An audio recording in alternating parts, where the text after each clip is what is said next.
VCU edition of First Take, take one. Skip Bayless. Stephen A. Smith Jr. And we're going straight to the Twitter feed to see what our fans are leaving us questions for. Wilson DA93 asks, how's the concentration on the prevention of head injuries by public officials affected NFL culture? I'm saying that the NFL is actually promoting concussion awareness and that they're doing a lot, as much as they can, to protect their players through helmet advancement.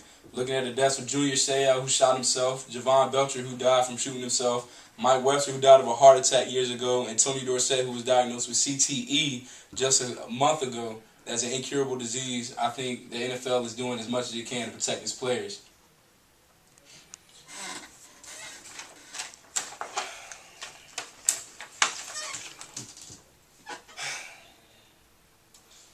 You know, Skip, Junior Seau was a very, very, very, very dear friend of mine. We had a couple of lunches not too long ago, a couple months before his death. His wife was a very beautiful woman, very beautiful soul. I wish the family nothing but the best. I was a big fan of the Cowboys back in the 80s, when Tony Dorsett was running that rock. But where I do feel the sympathy for the concussions and, the ailments that they've had to suffer from what happened,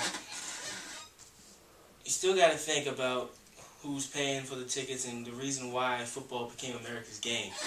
Reason being was because of those hard hits, the body breaking, this rattling, the screen hits.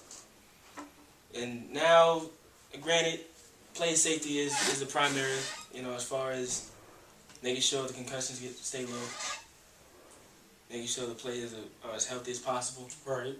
Because as you do know, there have been a couple of complaints, from the older players who try to As well as lawsuits. Try to sue the league, yes, as we know. Mm-hmm. Still in all, what used to be the National Football League has become the National Flag League, the No Fun League. There's something to say for that. There's something to say for that. So, where I understand, once again, Junior Seau is a very dear friend of mine. Very, very, very, very, very, very, very, very dear friend of mine. And once again, Tony Dorsett is one of my favorite running backs of all time. Mm-hmm. I agree. Mine too. All time.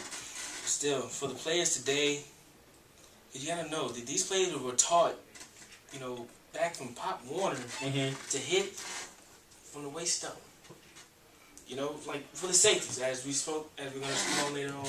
Brandon Merriweather has been fine lately for the helmet-to-helmet hits. True. Well, if you're 190 LBSs, you're going against, say, a Megatron. Right. About 240, 6'5". Right. How else is a safety with that weight comparison is supposed to dislodge the ball when Megatron goes up for that catch? Mm-hmm. You gotta hit him somehow. And if Megatron's up in the air, Merriweather has to go to the air too. Right.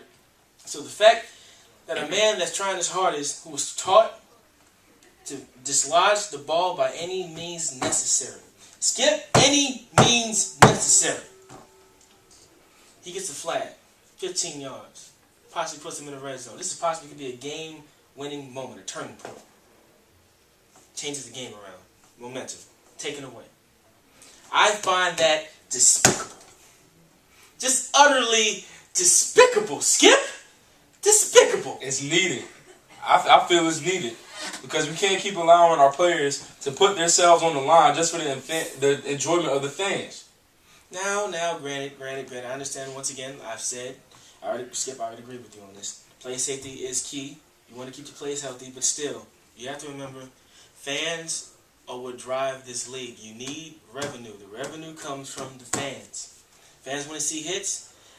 Yes, I understand, that you can find a way to create boundaries within the hits. But, you got to understand, these players are not just going to turn around just because you find them $50,000, $100,000 until you're just taking the paychecks away. You have to understand how these players were taught. It's not going to be automatic that these players learn how to hit from the neck down or from the waist up. It's going to be a while, and I don't think the referees are understanding that. Every single jerk reaction cannot be a flag thrown out. That's all I'm saying.